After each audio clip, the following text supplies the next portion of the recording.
Welcome to Cooking with Nanu. Today I'm going to show you a quick way of chopping onions.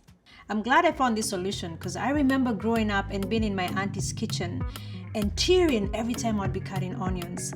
I remember her giving me a spoon to bite on to kind of reduce that. So guess what? I have an easy way for you guys to chop them without even having to worry about crying or tearing.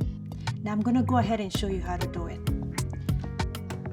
So I like to chop my onions in fours, like half and then fours. That makes it easier to fit in this slot. And then I just pick each one and there they go.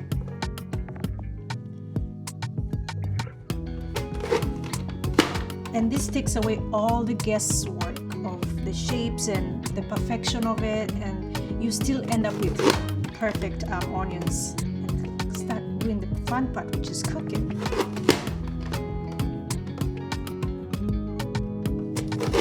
Give it a little shake and then just take off the lid.